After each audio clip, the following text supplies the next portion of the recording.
रवि सुनिए ना, मुझे आपसे कुछ ज़रूरी बात करनी थी। वो मेरे पैरों में बहुत सूजन आ रही है और कमर में भी। सुमन ने रात के सन्नाटे में करवट बदलते हुए अपने पति रवि से कहने की कोशिश की। उसकी आवाज़ में एक दबी हुई कराह थी। रवि ने झल्लाहट में अपनी आंखों से बाह हटाई और मोबाइल की स्क्रीन पर समय देखा। रात के 11:30 बज रहे थे। सुमन प्लीज़ यार, अभी ऑफिस की टेंशन कम नहीं है जो तुम घर की रामायण शुरू कर देती हो।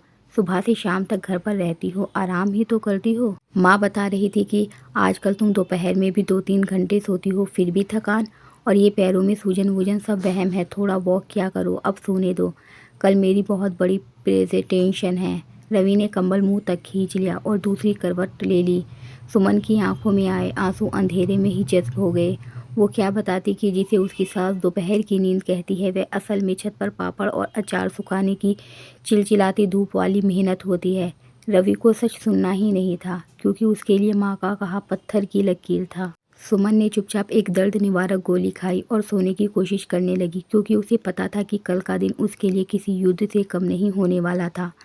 अगले दिन रवि और सुमन की शादी की 5वीं सालगिरह थी।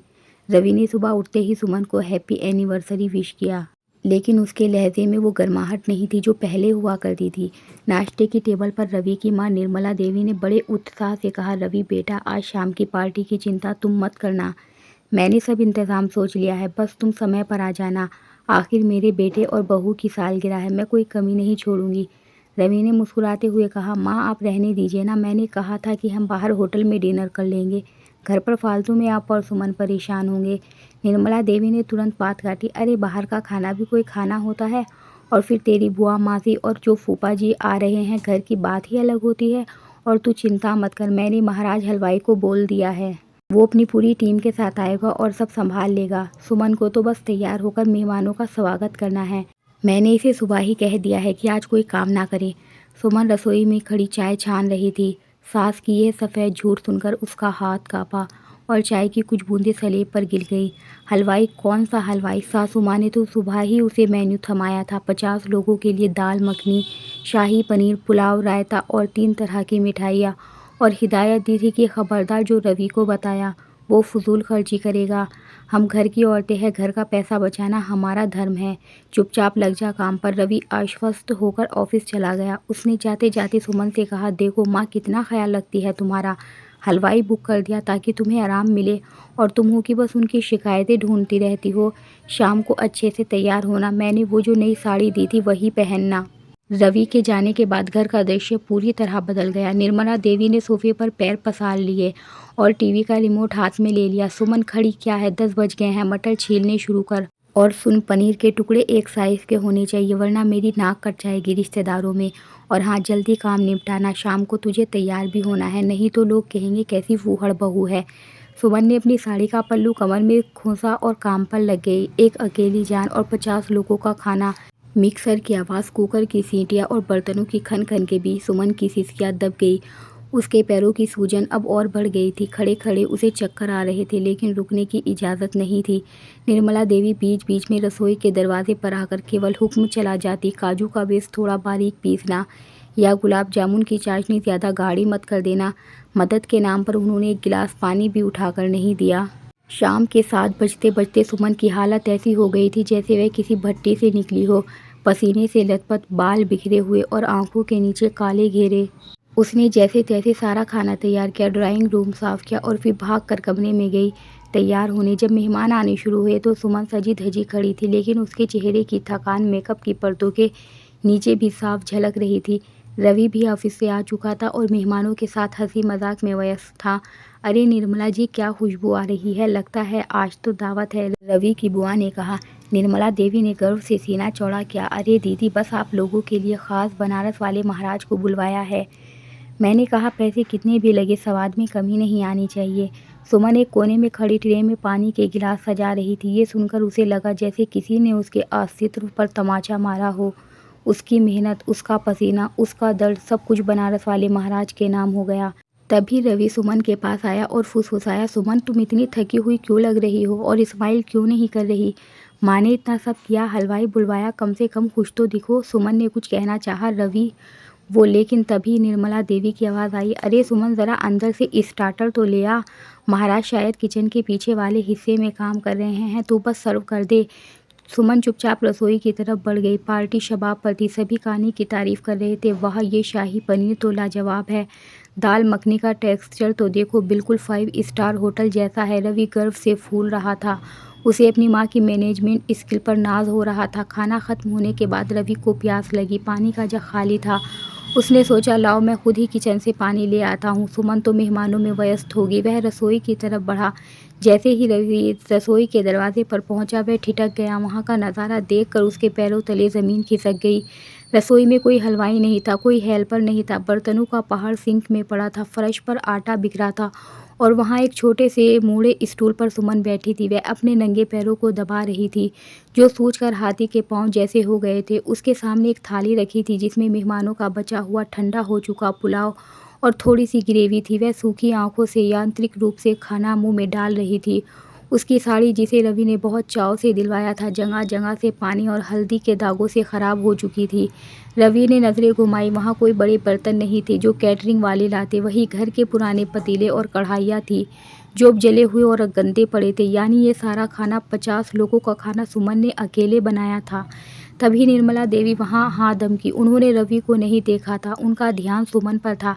अरे महारानी यहाँ बैठकर ठूस रही है, बाहर बुआ जी को खीर चाहिए और ये बर्तनों का ढेर कौन साफ करेगा? तेरा बाप जल्दी हाथ चला, कल सुबह काम वाली नहीं आएगी, मुझे किचन साफ चाहिए। रवि, जो दरवाजे की ओर में खड़ा था, सन्न रह गया। ये वही माँ थी जो बाहर कह रही थी, मेरी बहू तो बेटी है। ये वही माँ थी जिसने कहा था हलवाई है, सुमन को आराम मिलेगा। रवि ने बस एक गहरी सांस ली। उसका भ्रम, उसका विश्वास सब कांच की तरह बिखर गया था। उसे याद आया बीती रात सुमन का कहना, पैरों में सूजन है। उसे याद आया सुमन का मुरझाया चेहरा। उसने महसूस किया वह कितना बड़ा अपराधी है। वह चुपचाप ड्राइंग रूम में वापस गया। मेहमान अब विदा ले रहे थे। निर्मला जी, खाना बहुत शानदार था, उस हलवाई का नंबर ज़रूर दीजिएगा, एक रिश्तेदार ने जाते हुए कहा। निर्मला देवी हंसते हुए बोली, हाँ हाँ, क्यों नहीं, मैं व्हाट्सएप कर दूंगी। जब आखिरी मेहमान चला गया तो निर्मला देवी सोफे पर निढाल होकर बैठ गई।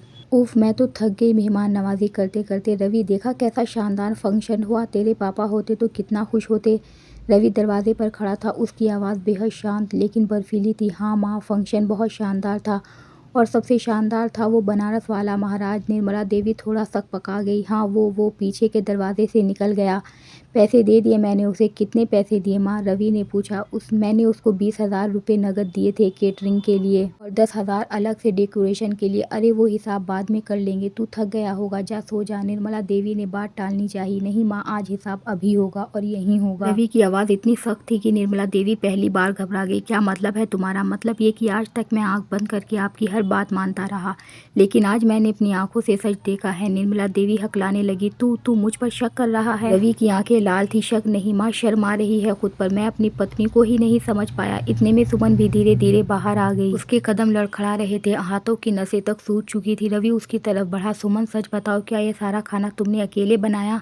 सुमन ने एक पल के लिए अपनी सास की तरफ देखा। निर्मला देवी की आंखों में साफ चेतावनी थी, लेकिन आज सुमन टूट चुकी थी।